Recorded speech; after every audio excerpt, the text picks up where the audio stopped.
అందరికీ నమస్కారం.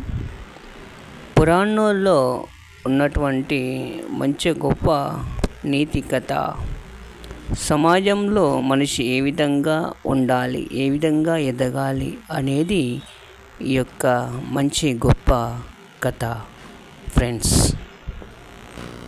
కొందరు డబ్బు, హోదా, పేరు ఉందని విర్రవీగుతుంటారు. తమ కంటే తక్కువ స్థాయిలో ఉన్నవారిని, పేదవారిని నిందిస్తుంటారు, చులకన చేసి మాట్లాడతారు. అయితే ఎవరిని తక్కువ చేసి మాట్లాడొద్దు. సమయం వచ్చినప్పుడు వారి గొప్పతనం గురించి ప్రపంచానికి తెలుస్తుంది. జీవిత సత్యాన్ని చెప్పే గొప్ప కథ మన పురాణాల్లో. ఇంతకీ ఆ కథ ఏంటో ఇప్పుడు చూద్దాం.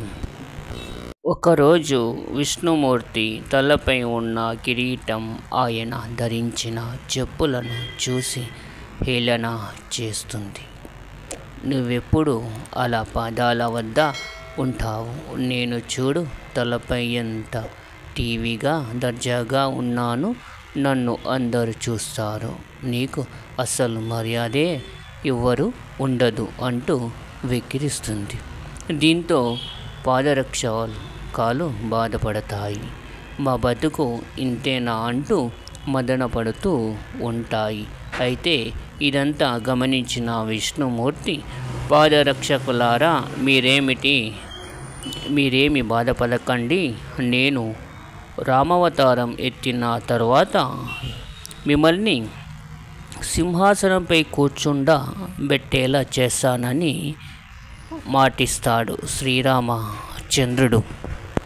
అన్నట్టుగానే రామాయణ సమయంలో రాముడు వనవాసం వెళ్ళిన సమయంలో భరతుడు రాజుగా బాధ్యతలు నిర్వహించాల్సి వస్తుంది.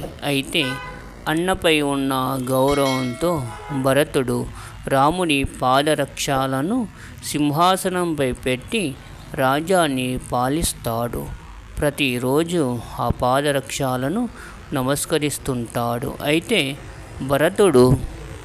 భరతుడు అలా నమస్కరించిన ప్రతిసారి అతని తలపై ఉన్న కిరీటం సిగ్గుతో తల వంచుకునేలా చేస్తుంది. సిగ్గుతో చెప్పులను ఇంతటి మహర్దశ వచ్చిందని కిరీటం బాధపడుతుంది. నీతి ఎదుటి వ్యక్తిని, పరిస్థితిని, సంపదను, హోదాను చూసి అపహాస్యం చేయకూడదు. గొప్ప సందేశం కథలో ఉంది. కాలం ఎప్పుడు ఎవరిని ఎక్కడ ఉంచుతుందో ఎవరికి తెలియదు. సరైన సమయం వచ్చినప్పుడు తెలుస్తుంది.